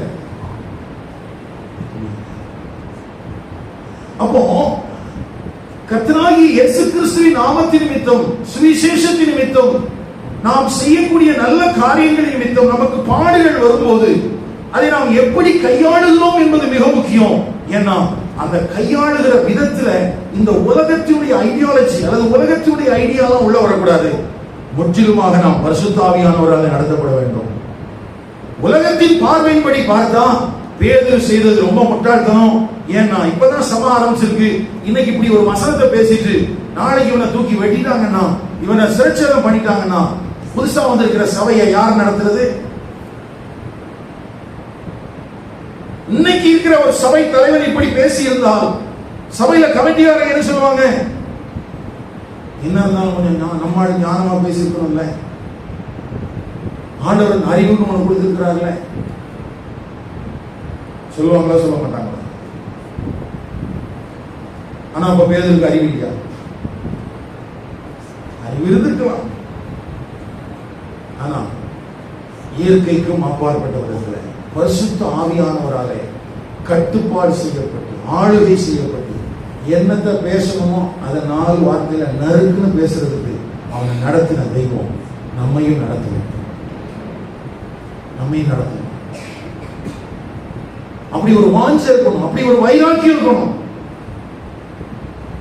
சும்மா நிறைய ரூட் இருக்குங்க, நாங்களும் ஒரு ரூட் போட்டுலாம் போலாம் வந்தீங்கன்னா அதுக்கு நீங்க போகாம இருக்கிறது நல்லது. ஏற்கனவே இருக்கிற நம்ம ஊர்ல உலகத்தினுடைய எல்லா மதங்களையும் குப்பத்தொட்டி, எங்க மதம் ஆரம்பிச்சாலும் எங்க இருக்கும் அதோட பிரான்ச்சிங் இருக்கும். அது ஆயிரக்கணக்கில் இருக்குது. இந்த 1000ல் 1001வது வழியை சொல்றதுக்காக நம்ம போறோம் இல்ல. அவ எதிர்ப்பு வருமா? கண்டிப்பா வரும். என்ன செய்வாங்க? சிறைச்சாலையில போடணும். என்ன பண்ணணும்? எங்க போட்டாலும் என்ன நடத்தினாலும் நான் பரிசுத்த ஆவியினாலே நிறைந்ததான். அப்போ எனக்கு இந்த உலகத்துல வரக்கூடிய சூழல்கள் எதுவா இருந்தாலும், நம்ம கொஞ்ச நாளைக்கு முன்னால படிச்சோம் சீஷத்துவத்தில், நம்ம சந்திக்கக்கூடிய எந்த சூழல்களுக்கு மத்தியிலையும் நாம் அதை எப்படி கையாள வேண்டும்? எனக்குள்ள இருக்கிற சுய பலத்தின் அடிப்படையிலையா, சுயத்தின் அடிப்படையிலையா, உலக ஞானத்தின் அடிப்படையிலையா, அல்லது பரிசுத்த ஆவியானுடைய நிறைவின் அடிப்படையிலையா? பரிசுத்த ஆவியானுடைய நிறைவின் அடிப்படையில் நடக்கும் போதே அது செயலா மாறுது. அது என்னவா மாறுது? செயலா மாறுது. இல்லைன்னா டெம்ப்டேஷனா மாறுது. அது என்னவா மாறுது? டெம்ப்டேஷனா மாறுது. அப்போ சுய பலத்தை, சுய ஞானத்தை நான் மையமாக கொண்டு ஒரு சூழலை நான் கையாளுவதற்கு எத்தனிக்கும் போது அந்த சூழல்ல நான் சிக்கிக்கிறேன், நான் விடுவிக்கப்படல. நான் சொன்னேன் இல்லையா, 20 வருஷத்துக்கு முன்னால கள்ளப்பாக்கம் பாளையத்துல என்ன விடுவிச்சுட்டாங்க. ஆனா எண்ணங்களின் அடிப்படையில் இன்னும் எனக்குள்ள இருக்குது. நான் ஒருவேளை பரிசுத்த ஆவியில நிறைஞ்சு அந்த கர்த்தருடைய வசனங்களை சொல்லி இருந்தேன்னா நானும் விடுதலையோடு வந்திருப்பேன், அவனும் விடுவிக்கப்படும். அப்போ ஏதோ ஒரு கொடிய பாவ அசுத்தத்தை செய்வது மட்டும்தான் பாவம் இல்லை, அதுதான் டெம்ப்டேஷன் இல்லை.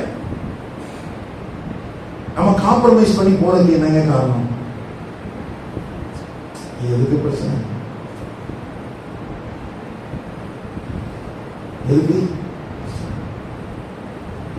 ஆனா நம்ம தான் சொல்றோம் இயேசு கிறிஸ்துவை ஏற்றுக்கொண்டால் பிரச்சனைகள் வரும். ஆனா நம்ம தான் சொல்றோம் எதுக்கு பிரச்சனைன்னு ஒதுக்கி போறோம். அப்ப நம்முடைய நிலைப்பாடு தான் என்ன? ஒண்ணு அந்த பக்கம் இருக்கணும், இல்லைன்னா அந்த பக்கம் இருக்கணும். அதனாலதான் கடைசி கால திருச்சபைக்கு இயேசு தெளிவா சொன்னார், ஒண்ணு அனலாரு, இல்லைன்னா என்ன பண்ணிடுவோம்? நம்ம என்ன பண்ண போறோம்? நீங்க என்னவா இருக்க போறீங்க சொல்லுங்க. அப்போ அந்த 12ஆம் வசனம், அவராலே எஞ்சி வேறொருவராலும் ரட்சிப்பு இல்லை, நாம் ரட்சிக்கப்படும்படிக்கு வானத்தின் கிழங்கும் மனுஷர்களுக்குள்ளே அவருடைய நாமமே இல்லாமல் வேறொரு நாமம் கட்டளிடப்படவில்லை என்பது ஒரு கசப்பான உண்மை. கசப்பான. ஏன்னா நிறைய பேருக்கு என்னன்னா, அது எப்படி நீங்க சொல்லலாம், இத்தனை ஜனங்கள் இருக்கிறாங்க, அதை குறித்து எனக்கு என்ன? ஏன்னா இது மனுஷன் தீர்மானிச்சிருக்காரு. அவர் ரட்சிப்பையில் சொல்லல, ரட்சிப்பின் வழியை காமிச்சுட்டே இருக்கிறார். ரட்சிப்பின் வழியை அறிவிக்கிறவர்கள் எல்லா காலத்திலையும் அறிவித்துக் கொண்டே தான் இருக்கிறார்கள். கேட்கிறவர்கள் குருடர்களாகவும் செவிடர்களாகவும் இருக்கிறதுனாலே இந்த ரட்சிப்பின் மேன்மை அவர்களுக்கு தெரிகிறது இல்லையே தவிர ரட்சிப்பின் வழி யாருக்கும் அடைக்கப்படவே இல்லை. ஒரு பக்தி மறைந்த ஒரு தேசத்தில் நம்ம வாழ்கிறோம். நம்முடைய தேசத்தினுடைய பக்தி என்ன? எதையாயிலும் செய்து என்னுடைய பக்தியை காண்பிக்க வேண்டும், நான் என்னுடைய சரீரத்தை வருத்த வேண்டும், என்னுடைய சரீரத்தை நான் காயப்படுத்த வேண்டும். ஏதாவது ஒரு விதத்தில் நாம் பாதிக்கப்பட்டாதான் எனக்கு பக்தி இருக்குன்னு அர்த்தம். ஒண்ணு குறைஞ்சபட்சம் தலையாத சிறைச்சிக்கணும், ஒரு அவமானமா இருக்கணும், அதுதான் என் பக்தி. ஒண்ணு பாத யாத்திரை போய் என் காலெல்லாம் வீங்கி நான் பரிதாபமா படுத்து கிடக்கணும், அதுதான் எனக்கு பக்தி. அப்படிதான் அந்த உலகம் காட்டி கொடுக்குது, நம்முடைய தேசத்தின் பக்தியும் காட்டி கொடுக்குது. ஆனா ஆண்டவராகிய இயேசு கிறிஸ்து, நீ எதையும் செய்ய வேண்டாம், உனக்காக நானே எல்லாத்தையும் செஞ்சுட்டேங்கிறார். நீ அடைய வேண்டிய மரணம், நீ அடைய வேண்டிய சாபம், நீ அடைய வேண்டிய எல்லாவற்றையும் உனக்காக நான் செய்து வைத்திருக்கிறேன். என் விசுவாசின்னு சொல்றாரு. இது ஏன் எனக்கு கஷ்டமா இருக்கு? இந்த உலகத்தின் இந்த தேசத்தின் பக்தியோடு ஒப்பிட்டு பார்க்கும்போது இது ஒண்ணுமே இல்லை. என்ன விசுவாசிக்கிறீங்க? ஒண்ணுமே செய்ய சொல்ல மாட்டேங்கிறீங்களே. ஆமாயா, இதுக்கு நீ பணம் கொடுக்க வேண்டாம், நானும் உனக்கு கொடுக்க மாட்டேன்.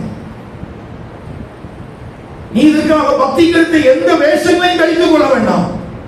இருதயத்தின் ஆழத்தில், ஆண்டவரே நான் ஒரு பாவி, என்னுடைய பாவத்திலிருந்து ஒரு மன்னிப்பு தேவை, என்னுடைய பாவத்திலிருந்து எனக்கு ஒரு விடுதலை தேவை, என்னுடைய வாழ்வின் சாபத்திலிருந்து எனக்கு ஒரு விடுதலை தேவை என்கிற அந்த ஒரு ஏக்கம் மாத்திரம் உனக்கு இருந்தால் போதும்.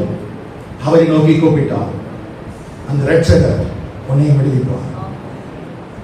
எந்த விலைக்கிரையும் இல்லாமல், விலைக்கிரையும் எல்லாவற்றையும் அவரே உனக்காக செய்து இருக்கிறார். அந்த இரட்சகர் நம்ம மத்தியிலே இருக்கிறார். அந்த இரட்சகர் தான் எனக்கு விடுதலை கொடுத்திருக்கிறார். அந்த இரட்சகர் தான் எனக்கு இந்த ஜீவ மார்க்கத்தை தெரியப்படுத்தினார். அதனால்தான் அந்த இரட்சகரின் ஜீவ மார்க்கத்தை உங்களுக்கு நான் சொல்றேன். இயேசுவை இல்லாமல் இரட்சகர் இல்லை. ஏன் நம்ம பாடுவோம்? பாடணும் இல்லையா? என்ன பாடணும்? இயேசுவல்லால், இயேசுவல்லால் இன்பம் ஈகத்தில் வேறு எங்கும் இல்லையே. இயேசுவல்லால், இயேசுவல்லால் இன்பம் வேறெங்கும் இல்லையே. அப்படி நம்ம பாடுகிறங்க காரணம் என்ன? காரணம் அனுபவித்தவங்க பாடலாம். என்ன அனுபவிச்சோம்? கோடிகளை கொட்டி கொடுத்துட்டாரா? இல்லையா? அந்த கோடிகள் கூட தர முடியாத சந்தோஷத்தை, சமாதானத்தை, எல்லா புத்திக்கும் மேலான ஒரு தேவனுடைய சமாதானத்தை கர்த்தருடைய உள்ளத்தில் தந்திருக்கிறார்.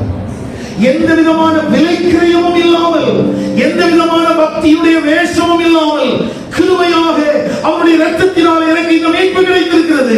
ஆகவே நான் உரத்து சொல்கிறேன், இயேசுவல்லால், இயேசுவல்லால் இன்பம் ஈகத்தில் வேறு எங்கும் இல்லையே. இயேசுவல்லால், இயேசுவல்லால் இன்பம் வேறெங்கும் இல்லையே. இயேசுவல்லால், இயேசுவல்லால் இன்பம் ஈகத்தில் வேறு எங்கும் இல்லையே. இயேசுவல்லால், இயேசுவல்லால் இன்பம் வேறெங்கும் இல்லையே.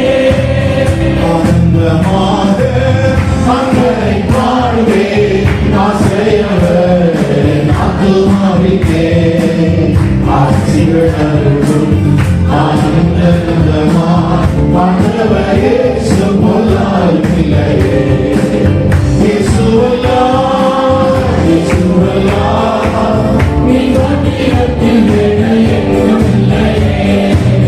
இயேசுவல்லால், இயேசுவல்லால் இன்பம் வேறெங்கும் இல்லையே. பிரதான ஆசாரியனாகிய அன்னாவுக்கு, காய்பாவுக்கு, ஜானுக்கு, அலெக்சாந்தருக்கு, அங்கிருந்த ஆசாரியர்களுக்கு, அங்கிருந்த ஜனசரின் சங்கத்தாருக்கு, அங்கே இருந்த வேதபாரர்களுக்கு, அங்கே இருக்கிற ஜனத்தின் அதிகாரிகளுக்கு, அங்கே இருக்கிற சேனை தலைவருக்கு இந்த இயேசு தேவை என்றால் நமக்கும் இயேசு தேவை. அல்லேலூயா. யாருக்கே இயேசு தேவையா? பிரதான ஆசாரியனாகிய அன்னாவுக்கு, காய்பாவுக்கே தேவைன்னா, அவனுடைய குடும்பத்துக்கே இயேசு தேவைன்னா, இன்னைக்கு இந்த தேசத்துக்கு இயேசு தேவை. எழுந்து நிற்கலாமா? திரும்ப ஒரு முறை இந்த பாடலை பாடி நம்ம ஜெபிக்கலாம். நல்ல திறந்த மனதோடு. கிறிஸ்து இயேசு பிரசன்னமாகவே கிருபையும் வெளியாகினதே. கிறிஸ்து இயேசு